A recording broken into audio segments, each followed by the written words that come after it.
Hi, I'm Mary, and I'm 30 years old. Recently, I became a mother for the first time. It's an exciting but also challenging time, and I'm learning how to balance everything that comes with taking care of a newborn. Those first few days at home with my baby boy were full of happiness, but they were also exhausting. I knew having a baby would change things, but I didn't realize how tough it would be to physically recover from childbirth, while also managing the house and taking care of my son. Everything at home was a bit chaotic.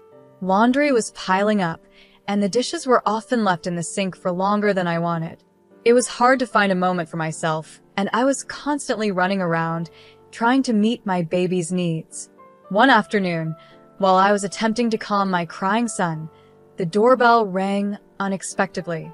I wasn't expecting anyone, so I was surprised to find my mother-in-law, Janet, standing at the door. She walked into our living room, and I could see her eyes moving over the mess, the toys scattered around, the clutter, and the unwashed dishes in the kitchen. It wasn't exactly the way I wanted her to see our home, but I hadn't had a chance to tidy up. Janet looked at me, and I could sense a mix of worry and judgment in her eyes. "I thought I'd come by to check on you," Janet said as she carefully stepped over a baby toy on the floor. "Jerry mentioned you might need some help." "Thanks, Janet," I replied, trying my best to sound calm even though I was feeling overwhelmed. "Things are a bit crazy right now, but we're managing." Janet didn't seem convinced. She walked into the kitchen, and the sound of unwashed dishes clinking against each other made me feel even more self-conscious. "Looks like you could use more than just a little help," she said sharply. "This place is a mess. Is this how you plan to raise my grandson?" Her words stung, and I felt a rush of emotions: frustration, sadness, and stress all at once. I had been trying my hardest to keep up with everything, but in that moment, it felt like nothing I did was good enough. "I'm doing the best I can," I replied, holding my son a bit closer to me, as if trying to shield myself from her judgment. Janet sighed, clearly not impressed. "Mary, being a mother is about prioritizing. And right now, it looks like you aren't prioritizing anything properly." Before I could say anything else, Jerry, my husband, walked into the room. He quickly sensed the tension and tried to smooth things over. "Mom, Mary is doing an amazing job," he said, coming to my defense. "It's been really tough, especially with the baby not sleeping well." Instead of calming down, Janet turned to Jerry with a serious look. "You need to help her understand what's important here. It's not just about cleaning the house. It's about being responsible. She's not living up to the family standards." I could see Jerry was caught in the middle. He looked at me, then back at his mother, unsure of what to say. "Mom, let's not do this right now. Mary is still recovering." But Janet cut him off. "That's exactly the time when discipline needs to be taught," she said, her voice rising. "If she learns to manage things now, she'll be better off in the future. You can't be too easy on her, Jerry." I was stunned when Jerry hesitated and then finally said, "Maybe you're right, Mom. Maybe Sophie does need to learn the hard way." Hearing those words from my husband felt like a punch to the gut. I couldn't believe he would side with his mother, especially when he had seen how hard I was trying. Janet gave a firm nod, as if she had won the argument. She pushed Jerry toward me, saying, "Show her that this kind of behavior can't be tolerated." In that moment, I felt completely overwhelmed. It wasn't just the physical exhaustion or the mess around the house, it was the feeling of being judged and misunderstood by the people who were supposed to support me. Motherhood was already hard, and I was doing my best, but it felt like nothing was enough for Janet.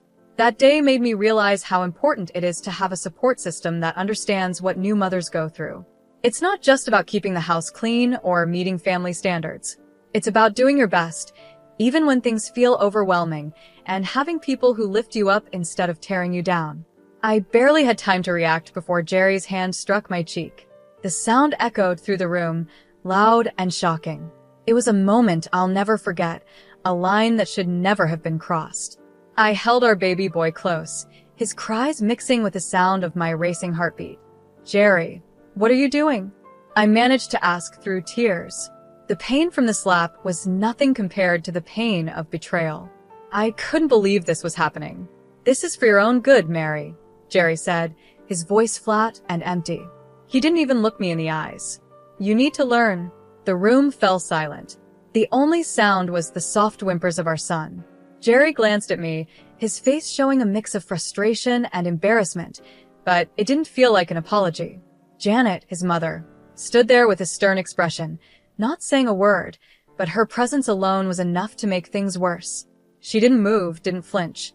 She just stood there, watching as if she had expected this to happen. What was supposed to be a visit to help me had turned into something else entirely.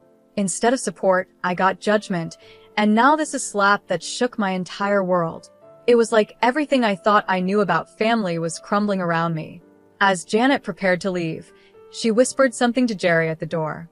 I couldn't hear all of it, but her smug look and Jerry's troubled face told me it wasn't anything kind. I could feel the coldness in the air, and it made my heart sink even more. That night, after the chaos of the day, I rocked my son to sleep, trying to soothe him as much as myself. But the fear and dread wouldn't leave me. What was supposed to be a loving family now felt like something else entirely. It felt like I was being judged, like I was on trial, and I was failing in their eyes. As I held my son close, I made a decision. I needed to get out. Not just for my safety, but for his too. The house that once felt like a home now felt like a prison, built by the very people who were supposed to love and protect us. I realized that this wasn't a place where I could raise my son safely. Jerry had crossed a line, and I couldn't trust him anymore, especially with his mother's influence always lurking in the background. That night, I couldn't bear to sleep next to Jerry. Instead, I took my baby to the nursery, a small room that had become my sanctuary in the past few weeks. As I sat in the rocking chair, holding my son, the events of the day played over and over in my mind. Each time I thought about it, the pain and betrayal grew stronger. I knew that I couldn't stay. The next morning, while Jerry was at work and Janet was thankfully gone, I made a call. Maria, a close friend who had offered her help before, answered quickly. Jess, it's me. I need that help you offered, I said, my voice shaking with a mix of fear and determination. Say no more, Mary. I'll come by today with my truck. We can move your things to my place until you figure out where you want to go, Maria responded, her voice calm and reassuring. We came up with a simple but risky plan. During the day, I would pack as much as I could, just the essentials for my son and me. Maria would come by in the evening, and we would quietly move everything out before Jerry came home. I knew I couldn't face him again, not after what had happened. It was dangerous to stay, and I couldn't risk him or Janet finding out what I was planning. As I packed, my heart raced, but I knew it was the right thing to do. This wasn't just about me. I had to protect my son and give him the safe, loving environment he deserved. I couldn't let him grow up in a house where violence was acceptable, where control and manipulation were the norms. Leaving was hard, but staying would have been harder. This was the beginning of a new chapter for us, one where I could finally breathe, and my son could grow up in peace. I stood there, thinking about what would happen if I faced Jerry again. He might try to apologize, or worse, Janet might convince him to continue controlling me. I couldn't let that happen. I knew I had to leave. All day, as I packed my things, every baby outfit and toy felt heavy with memories. I couldn't stop thinking about the life I had imagined, the family I had wanted to build with Jerry. But the sharp memory of Jerry's slap and Janet's cold, judgmental eyes reminded me that staying wasn't an option anymore. By late afternoon, most of my things were packed into boxes. I hid everything in the garage, trying to stay calm and focused. Maria, my best friend, arrived just as the sun began to set. Her arrival felt like a glimmer of hope in what had been one of the hardest days of my life. Are you ready? Maria asked as she stepped inside, looking at the boxes and bags scattered around. As ready as I'll ever be, I replied, holding my baby boy a little closer to my chest. I had to do this for him, for both of us. We moved quickly, loading everything into her truck. We worked silently but efficiently, as if we had done this 100 times before. The last room I packed was the nursery. It had been my little sanctuary, the only place in the house where I had felt safe and at peace. I took one last look around, saying a quiet goodbye to the life I had dreamed of having with Jerry. But I knew now that this dream was over. As we drove away, I watched the house fade in the rearview mirror. A chapter in my life was closing, and though my heart felt heavy, I also felt a flicker of hope. My baby slept peacefully in his car seat, unaware of the big change happening, but finally, I knew he was safe. This was the first night of our new life, a life where fear and manipulation no longer had control over us. When we arrived at Maria's place, I felt a wave of relief.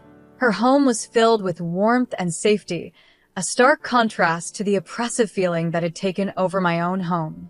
Being there made me even more determined to make sure Jerry and Janet couldn't hurt us again. I realized that simply leaving wasn't enough. I needed to ensure that they couldn't twist the story in their favor or ever put someone else through what I had experienced. I started by reaching out to family and friends, pretending I just wanted to catch up. During these conversations, I carefully gathered bits of information, subtly recording any mentions of Janet's controlling behavior or Jerry's strange willingness to follow her lead. Some people were hesitant to talk, but many hadn't realized how deep Janet's manipulation ran. Over time, I began to collect text messages, voicemails, and even recorded calls that painted a clear picture of what was really happening behind closed doors. The most valuable piece of evidence came when I managed to record a video of Janet coaching Jerry on how to control me. Her words made it clear that this wasn't about concern or love, it was about power and control. Once I had gathered enough evidence, I decided it was time to confront them. I chose a family gathering hosted by Jerry's sister.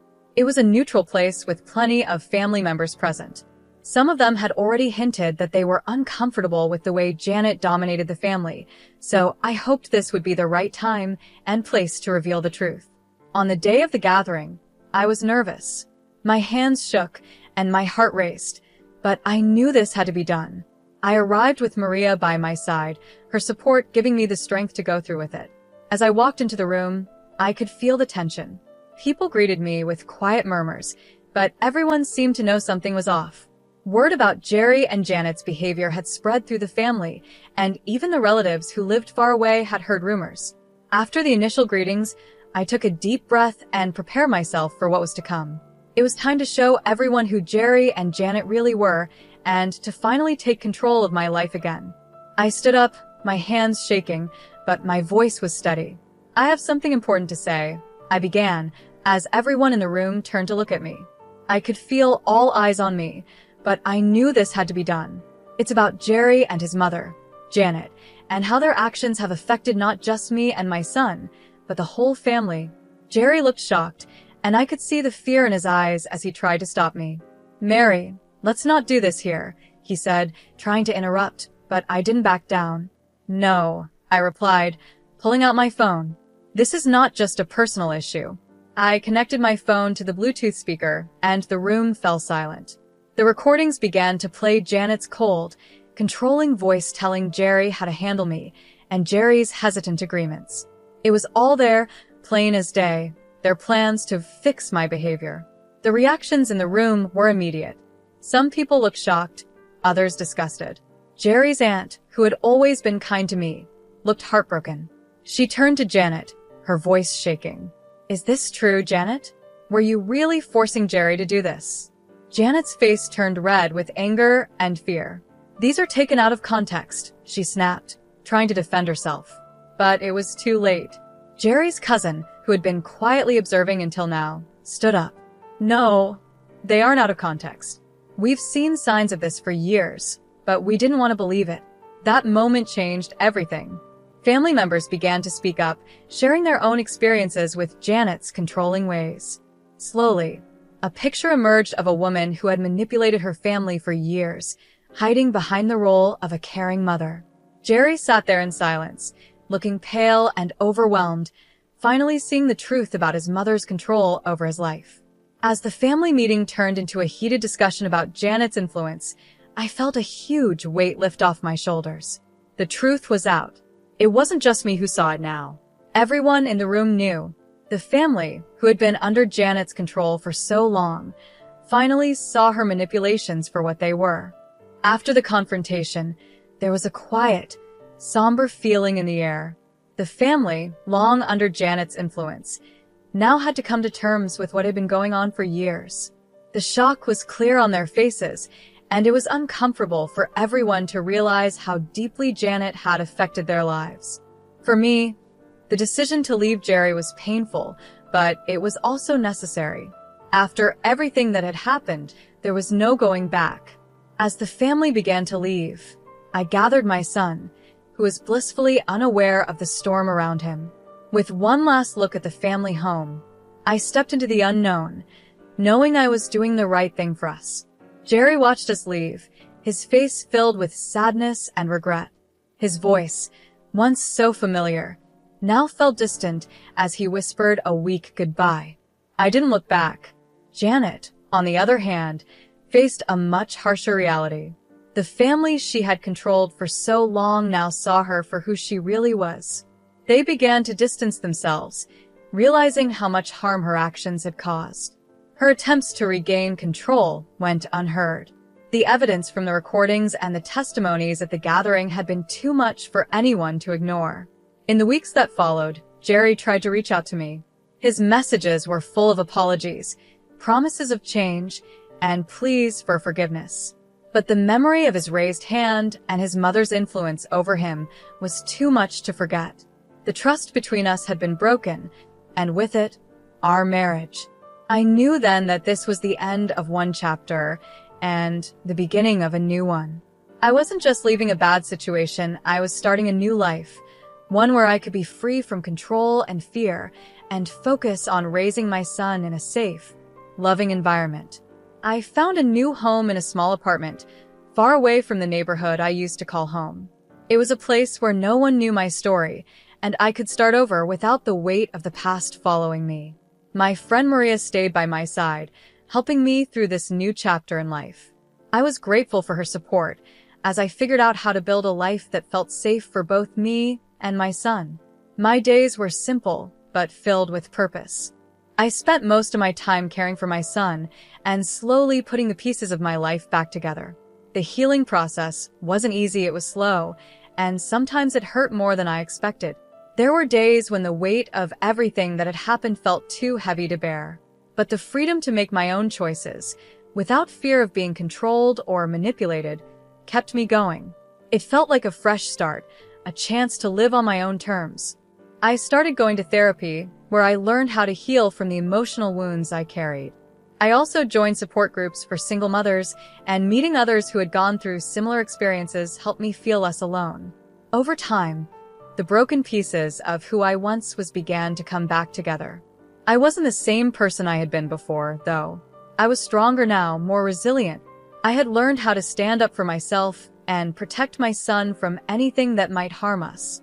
My son's laughter became my anchor, pulling me through even the toughest days. Watching him grow and hit new milestones brought me so much joy, and each little moment gave me more hope for our future. As he learned to walk and talk, I felt my confidence growing, too. I was learning how to be a mother, how to build a safe and loving home, and how to live a life that was free from fear.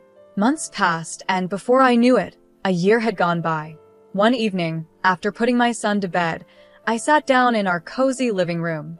It was filled with his drawings and toys, signs of the happy life we were building together. I couldn't help but think about how far we had come.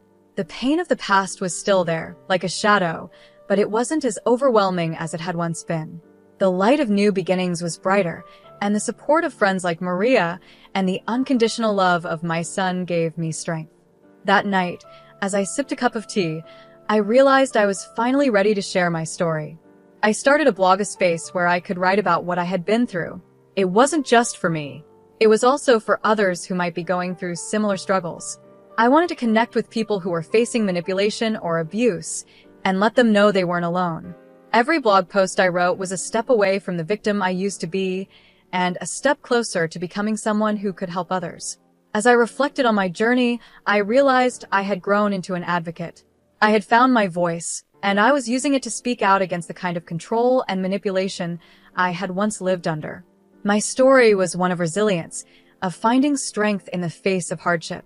Now, as I conclude my story, I want to leave you with a question to think about. Do you believe it's possible to fully break free from the control of a manipulative family? Or do the effects of those relationships stay with us forever? I'd love to hear your thoughts and experiences in the comments. Let's keep this conversation going and support one another.